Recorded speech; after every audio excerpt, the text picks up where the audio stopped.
সন্ধ্যা নেমেছে অনেকক্ষণ আগে। গ্রামের নির্জন গাঁজা রাস্তা ধরে ধীরে ধীরে এগিয়ে চলেছে একটি গরুর গাড়ি। গাড়িতে বসে আছেন শক্তিশালী তন্ত্রসাধক তারানাথ তান্ত্রিক। গাড়িটি চালাচ্ছে বৃদ্ধ গাড়োয়ান হরিপদ। চারপাশে নিস্তব্ধতা, শুধু চাকার কর্মর শব্দ আর গরুর ঘণ্টার ধ্বনি। তারানাথ বললেন, কি গো হরিপদ, আর কতক্ষণ লাগবে? গরুগুলোকে একটু তাড়া দাও, বাড়ি ফিরতে দেরি হয়ে যাচ্ছে। হরিপদ দীর্ঘশ্বাস ফেলে বলল, ঠাকুর মশাই, সারাদিন কাজ করেছে ওরা, বড্ড ক্লান্ত। আমার মতোই ওদেরও বয়স হয়েছে। কিছুক্ষণ পরে গরুর গাড়ি পৌঁছালো তারানাথের বাড়ির সামনে। রহস্যময় আগমন। রাত গভীর।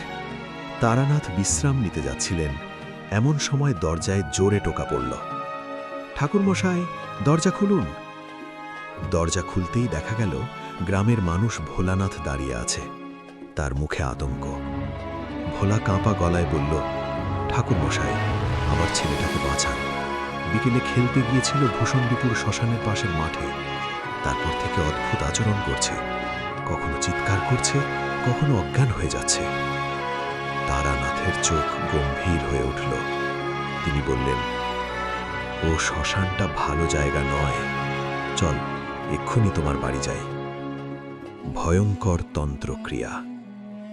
রাত তখন প্রায় 11টা। ভোলার বাড়িতে পৌঁছে দেখা গেল তার ছেলে বিজয় অচেতন অবস্থায় শুয়ে আছে। তার শরীর গরম, মুখ ফ্যাকাশে। তারানাথ বললেন, বৃষ্টির জমা জল আর একটা পিতলের থালা নিয়ে এসো। সবকিছু আনার পর তিনি ভোলা ও বিমলাকে বললেন, আমি এখন তন্ত্রক্রিয়া শুরু করব। যাই হোক না কেন, কেউ ঘরে ঢুকবে না। ঘরের দরজা বন্ধ হল। মোমবাতির ক্ষীণ আলোয় তারানাথ মন্ত্র জপ করতে শুরু করলেন। পিতলের পাত্রে জল ঢেলে তিনি এক রহস্যময় গুঁড়ো ছিটিয়ে দিলেন। সাথে সাথে জলের রং কালো হয়ে গেল। হঠাৎ ঘরের বাতাস বরফের মতো ঠান্ডা হয়ে উঠল। এক ভয়ঙ্কর কণ্ঠস্বর ভেসে এলো, তারানাথ, তুই এখানে কেন? কালো জলের ভেতর থেকে ধীরে ধীরে বেরিয়ে এলো এক ভয়ঙ্কর অবয়ব। সে বলল, আমি কঙ্কালেশ্বর, ভূষণ্ডীপুর শ্মশানের পিশাচ। তারানাথ বললেন, একটা ছোট ছেলের ঘাড়ে চেপে বসেছিস, লজ্জা করে না? পিশাচ গর্জে উঠল, ও আমাদের শ্মশানের ছাই পদদলিত করেছে, তাই ওর প্রাণ চাই। তারানাথ শান্ত গলায় বললেন, ও বাচ্চা ছেলে, তাকে ছেড়ে দে। কিন্তু পিশাচ রাজি হল না। তখন তারানাথ শক্তিশালী মন্ত্র জপ করতে লাগলেন। ঘরের ভিতর তীব্র আলো ছড়িয়ে পড়ল। পিশাচ যন্ত্রণায় চিৎকার করে উঠল, থাম, আমি ছেলেটাকে ছেড়ে দিচ্ছি। এরপর ধোঁয়ার মতো মিলিয়ে গেল কঙ্কালেশ্বর। বিজয়ের জ্ঞান ফিরে এলো। ভোলা ও বিমলা আনন্দে কেঁদে ফেলল। কয়েকদিন পরে খবর এলো পাশের গ্রামের জমিদার অমলকান্তি দাসের বাড়ি থেকে। তার স্ত্রী পারমিতা ভয়ঙ্কর প্রেতাত্মার কবলে পড়েছে। পরীক্ষা করে তারানাথ বুঝলেন, এও ভূষণ্ডীপুর শ্মশানের পিশাচ। কিন্তু তাকে মুক্ত করতে দরকার শ্মশানের ছাইভস্য। সমস্যা হল, পিশাচরা তাকে হুমকি দিয়েছে শ্মশানে না যেতে। তবু তিনি সিদ্ধান্ত নিলেন, আজই শেষ লড়াই হবে। শ্মশানের যুদ্ধ। জমিদার বাড়ির এক নির্জন ঘরে বসে তিনি গভীর ধ্যান করলেন।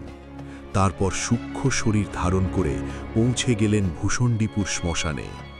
চারপাশে কুয়াশা আর শ্মশানের আগুন। হঠাৎ কঙ্কালেশ্বরের কণ্ঠ ভেসে এলো, তোকে বারণ করেছিলাম এখানে আসতে। এক মুহূর্তে শত শত প্রেত তার চারপাশে ঘিরে ধরল। তারানাথ গর্জে উঠলেন, আমার পথ থেকে সরে যা। তিনি তেজস্বী মন্ত্র জপ করলেন। ভয়ঙ্কর আলয় শ্মশান কেঁপে উঠল। এক এক করে সব পিশাচ পরাস্ত হল। তিনি শ্মশানের ছাই নিয়ে ফিরে এলেন। শেষ পরিণতি। সেই ছাই দিয়ে তন্ত্রক্রিয়া করে তিনি পারমিতাকে মুক্ত করলেন। জমিদার কৃতজ্ঞ হয়ে বললেন, আপনি আমাদের প্রাণ বাঁচিয়েছেন। তারানাথ শুধু মৃদু হাসলেন, আমি কিছুই করিনি, সবই তন্ত্রশক্তির কাজ। পূর্ণিমার আলোয় তিনি ধীরে ধীরে নিজের বাড়ির পথে হাঁটতে লাগলেন। কিন্তু গ্রামের মানুষ আজও বলে, ভূষণ্ডীপুর শ্মশানে আজও মাঝে মধ্যে শোনা যায় কঙ্কালেশ্বরের প্রতিশোধের হাহাকার।